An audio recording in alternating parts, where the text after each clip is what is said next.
Oi galera, tudo bem? Eu sou o João, seja bem-vindo ao Desafios da Clio e hoje a gente vai falar um pouquinho da Polis de Atenas.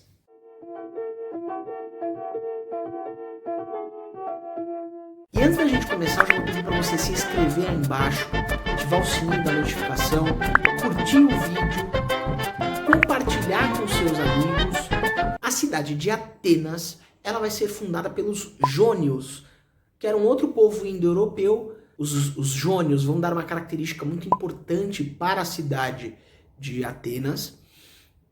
Atenas vai ficar conhecida por ser um centro comercial muito grande, principalmente pelo comércio marítimo que girava em torno do porto de Pireu.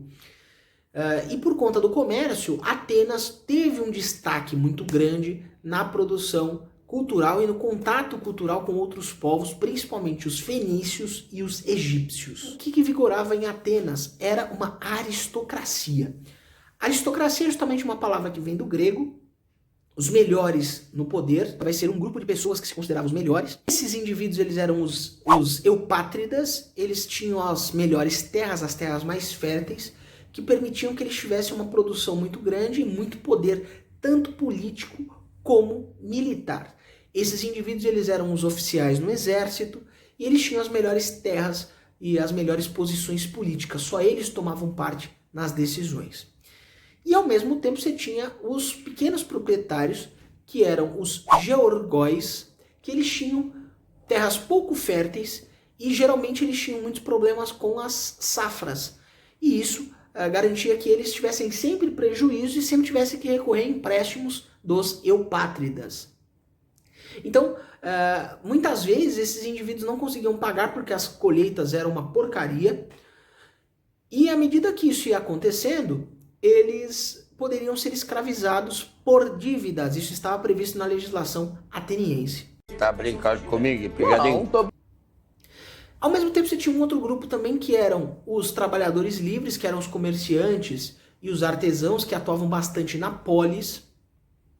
E também você vai ter as pessoas que são escravizadas. Você vai ter uma distinção. Os escravos que trabalhavam dentro da polis e os escravos que trabalhavam na parte do campo. A partir ali do século VII a.C., mais ou menos, os soldados vão começar a mudar dentro do exército. A partir do século VII, o comércio começa a se tornar a atividade econômica mais importante. Então a terra parou de ter tanta importância e aqueles que eram os aristocratas, os eupátridas, que eram os oficiais que tinham as melhores recompensas e as melhores armas, eles começaram a ver o seu poder econômico diminuir. E o exército ateniense começou a ter um número crescente de comerciantes que justamente começaram a questionar a ordem. E a partir desse clima de camaradagem, de parceria, eles acabaram usando essa experiência dentro do exército. Esses soldados eram chamados de hoplitas. Eles vão questionar justamente o poder político. Por que nós somos comerciantes, a gente tem uma grana do caramba, por que a gente não pode optar na política? E isso vai começar a gerar um sentimento de revolta na cidade. As pessoas já tinham esse sentimento de revolta, mas com o apoio dos hoplitas isso ficou mais evidente. E para tentar acalmar os ânimos, né, da revolução hoplítica, é o termo que algumas pessoas utilizam, a aristocracia vai ter a genial ideia de criar o cargo de legislador, que seria o camarada que ia registrar as leis para impedir que elas fossem mudadas a qualquer momento. No século VI, então, um desses indivíduos que vai se tornar um legislador será o Solon. Ele vai propor o fim da escravidão por dívidas. Ao mesmo tempo também, ele vai garantir mais direitos políticos para os cidadãos. E ele vai expandir as instituições. E ele vai criar algumas coisas. Ele vai criar o Buleuterion, ou o Bulé, né? Você pode apelidar, fica mais fácil para você gravar, que era a Assembleia dos 400. Você vai ter a Eclésia, que vai ser a Assembleia Geral, onde a galera debatia isso no meio da praça. E também você vai ter a Elieia, que será como se fosse um tribunal de justiça popular. Qual que vai ser a grande importância dessas transformações? O fim da escravidão por dívidas e a teoria de que as pessoas poderiam participar. Ah, mas por que teoria? Porque justamente o Solon colocou uma letrinha miúda ali. Só vai poder participar disso tudo quem tiver renda X, quem tiver poder econômico Y. Trolei! As insatisfações elas vão permanecer e aí a elite já não quer mais saber. Olha, cansei, chama os militares, chama todo mundo, vamos dar um pau nesses caras. E começou o período da tirania. Então a tirania vai ser justamente quando você tem uma força bruta e apoio de alguns setores da sociedade. E você vai ter três grandes tiranos nesse momento. O Pisístrato, o Hípias e o Hiparco.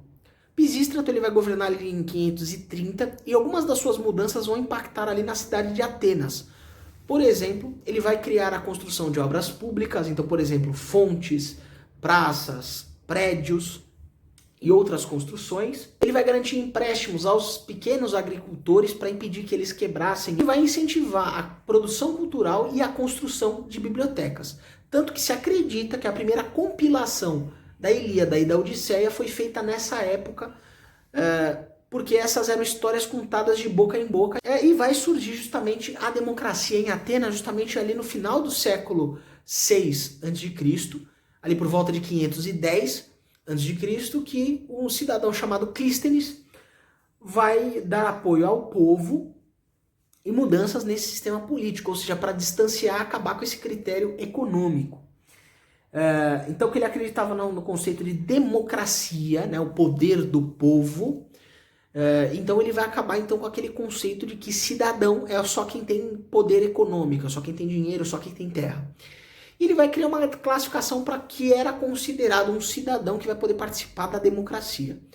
Quem era considerado cidadão?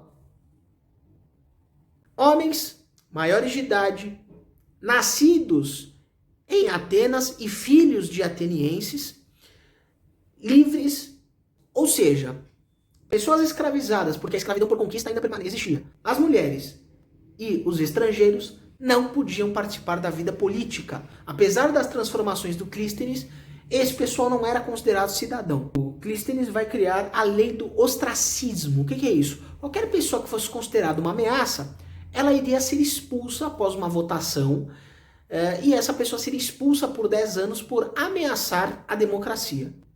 Imagino que se isso acontecesse aqui no Brasil, o que a gente ia ter, né? E um outro legislador que vai ser bem conhecido vai ser o Péricles. Eu me apaixonei pela pessoa errada, e sabe quando eu estou sofrendo.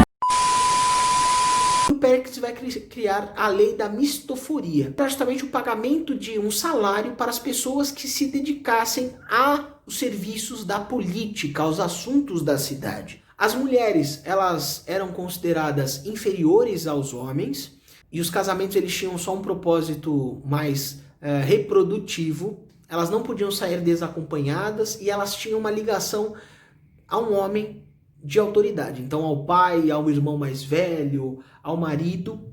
Elas tinham uma função muito mais doméstica. Noivos eram escolhidos pelo pai. Já a educação ateniense, até os 7 anos a mãe que cuidava. Passou de 7 anos, tem que abrir a escola porque essas crianças não podem ficar em casa. Então os meninos iam para a escola e as meninas ficavam em casa. Então as mulheres mais velhas ensinavam para as meninas leitura, escrita, matemática e música. A música vai ser um artigo muito importante. E a partir dos 15 anos já poderia acontecer com os casamentos.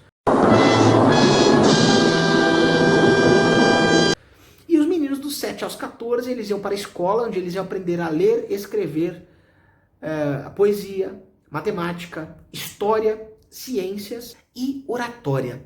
Oratória é uma palavrinha difícil para as pessoas que conseguem discursar muito bem e que conseguem, a partir do seu discurso, elas conseguem convencer as pessoas da sua questão política. Esta situação de dubiedade ou de dúvida não pode persistir por muito tempo. Se foram rápidas nas gravações clandestinas, não podem tardar nas investigações e na solução, respeitantemente, a essas investigações. Dos 14 aos 18, eles tinham a prática de exercícios e treinamento militar, e dos 18 aos 21, eles tinham uma formalização, um serviço obrigatório no exército. Então você consegue já fazer uma comparação aí. Então comenta aí embaixo, compara Esparta com Atenas, e é isso, gente. Dúvidas e desafios, chama a Clio.